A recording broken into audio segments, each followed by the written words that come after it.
Hello.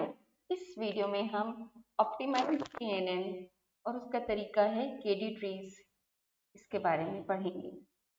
KNN algorithm की time complexity O N D के बराबर होती है, जहाँ एन हमारे कितने डेटा पॉइंट्स है उसकी संख्या है और डी हमारे कितने फीचर्स हैं उसका नंबर है। जब कभी भी n की वैल्यू d से बहुत ज़्यादा होती है तो हम इस टाइम कॉम्प्लेक्सिटी को अप्रॉक्सीमेट कर सकते हैं कि ये ओ एन के बराबर है। लेकिन अभी भी ओ एन टाइम कॉम्प्लेक्सिटी बहुत ही अलार्मिंग है, बहुत ही ज़्यादा है।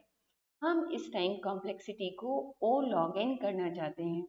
हालांकि बेस्ट केस कॉम्प्लेक्सिटी है O log N, worst case complexity अभी भी ऑप्टिमाइज करने के बाद भी ओ एन के बराबर ही होती है। केडी ट्रीज केएनएन का कोई दूसरा प्रकार नहीं है, या केएनएन की जगह पर हम उसे रिप्लेस नहीं कर सकते, बल्कि ये एक टूल है जिससे हम सर्च प्रोसेस कि कौन नियरेस्ट नेबर होगा हमारे टेस्ट पॉइंट का, इस एफिशिएंसी को ऑप्टिमाइज कर सकते हैं। केडी ट्रीज एक स्ट्रक्चर्ड तरीका हमें प्रोवाइड करता है ताकि हम अपने डेटा ट्रेनिंग डेटा सेट को स्टोर कर सकें और जो डेटा पॉइंट्स हैं उसमें से सर्च कर सकें, ताकि जो हमारा नियरेस्ट नेबर एल्गोरिदम है उसको बहुत फास्ट किया जा सके। नियरेस्ट नेबर सर्च टाइम को हम केडी ट्री के द्वारा ओ लॉग एन तक ला सकते हैं अगर नंबर ऑफ डायमेंशंस कम है। हालांकि अभी भी ये एल्गोरिदम कर्स ऑफ डायमेंशनैलिटी से सफ़र करता है।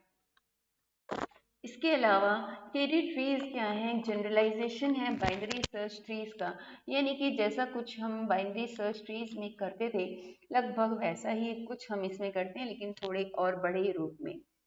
यहाँ पर हर नोड जो होता है वो हमारे डेटा सेट जो पॉइंट्स होते हैं उसको हर बार पार्टीशन करता रहता है, दो दो बराबर दो दो पार्टीशन में। ये पार्टीशन कोई ज़रूरी नहीं है कि बराबर ही हो, मगर हर बार जब भी एक नया पॉइंट आता है तो वो पहले से जो पार्टीशन है उसके दो हिस्से करता जाता है।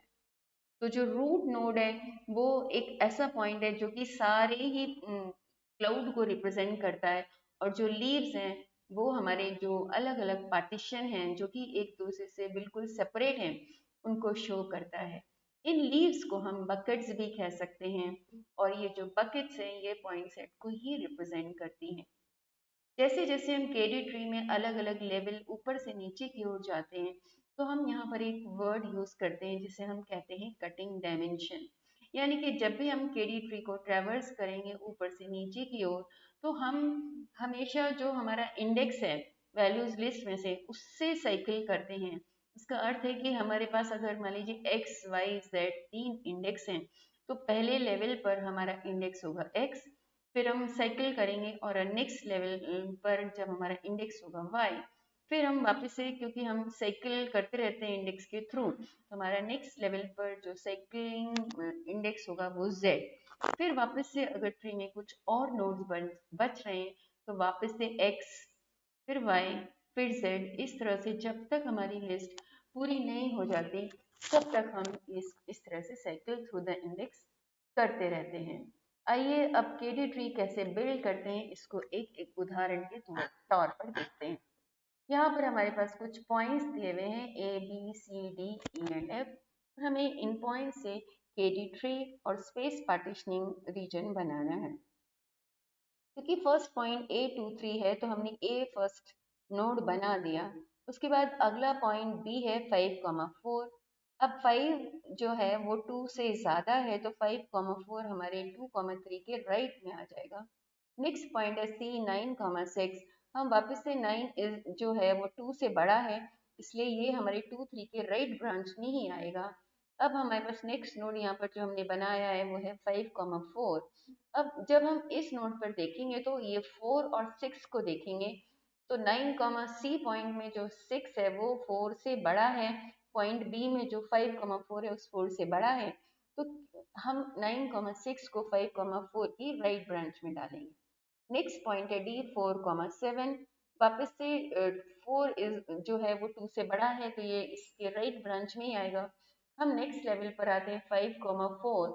अब 4,7 में 7 जो है वो 4 से बड़ा है तो ये राइट साइड में ही आएगा। नेक्स्ट अगर हम नीचे जाते हैं लेवल पर तो है 9,6, लेकिन इस लेवल पर कटिंग एज हमारी x होगी, यानी कि हम 4 और 9 में कंपेयर करेंगे तो 4 जो है वो 9 से कम है, तो हम इसको 9,6 की लेफ्ट ब्रांच में डाल देंगे। नेक्स्ट हमारा पॉइंट है E8,1। वापस से हम रूट नोड से शुरू करते हैं। 2 और 8 में 8 बड़ा है, यानी कि ई पॉइंट जो है वो 2,3 के राइट साइड में आएगा। नेक्स्ट हम देखते हैं यहाँ पर राइट साइड में 5,4 है और 8 जो है वो 5 से बड़ा है, तो यानी कि ये 5,4 के राइट साइड में आएगा। लेकिन राइट साइड में जब हम जाते हैं तो वहां पर पहले से एक नोड है 9,6, लेकिन वापस से इस बार हमारी कटिंग एज x है, तो इस बार हम जो है सॉरी, इस बार हम 5,4 सेकेंड लेवल पर जब हम आते हैं 5,4, 8 जो है वो 5 से बड़ा है और हम यहाँ पर y डायमेंशन को चेक करेंगे, तो इसलिए यहाँ पर 5 के लेफ्ट में 8,1 आ जाएगा, क्योंकि यहाँ पर हम 4 और 1 को कंपेयर कर रहे हैं और 1 जो है वो 4 से कम है, तो 8,1 ई हमारी 5,4 की लेफ्ट ब्रांच में चला जाएगा। नेक्स्ट पॉइंट है हमारा f। अब यहाँ इसकी वैल्यू है 1,5, तो 1 जो है वो 2 से कम है, तो 1,5 हमारी लेफ्ट ब्रांच बन जाएगी ट्री। आइए देखते हैं इसका 2D रीजन पार्टीशनिंग कैसे बनाते हैं। हमारा फर्स्ट पॉइंट था A2,3, तो यहाँ पर ये पॉइंट हमने 2,3 मार्क किया और एक वर्टिकल लाइन बना दी जिसने 2 हॉरिजॉन्टल पार्टीशन बना दी। नेक्स्ट हमारा पॉइंट है B5,4, ये पॉइंट हमने सेकेंड पॉइंट B5,4 मार्क कर दिया। पहली लाइन हमने वर्टिकल बनाई थी, तो इस बार हम हॉरिजॉन्टल लाइन बनाएंगे और 2 पार्टीशन बना। नेक्स्ट पॉइंट है हमारा C9,6, हमने 9,6 को मार्क किया। अब क्योंकि ये लाइन हॉरिजॉन्टल थी तो इस बार हमने ये वर्टिकल लाइन बनाकर ये 2 पार्टीशन कर दिए। नेक्स्ट पॉइंट था हमारा D4,7, 4,7 ये पॉइंट हमने मार्क किया। ये दोनों पार्टीशन हमारे वर्टिकल है और इससे पहले भी हमने एक वर्टिकल लाइन ड्रॉ की थी, तो इसलिए अब हमारा नेक्स्ट पार्टीशन जो है वो हॉरिजॉन्टल लाइन से बनेगा। नेक्स्ट पॉइंट है E8,1, उस पॉइंट को हमने मार्क किया। ये पार्टीशन हमारा हॉरिजॉन्टल लाइन से बना है, तो इस बार पार्टीशन बनाने के लिए हम एक वर्टिकल लाइन 8,1 पे ड्रॉ करें। नेक्स्ट पॉइंट है हमारा F1,5, ये हमारा पॉइंट है क्योंकि ये पार्टीशन हमारा वर्टिकल लाइन से बना है, इस बार हम पार्टीशन हॉरिजॉन्टल लाइन से बनाएंगे। इस तरह से हम किसी भी पॉइंट से DAD ट्री और 2D स्पेस पार्टीशनिंग किस तरह से बनाते हैं, ये हमने देखा। वीडियो को देखने के लिए बहुत बहुत धन्यवाद।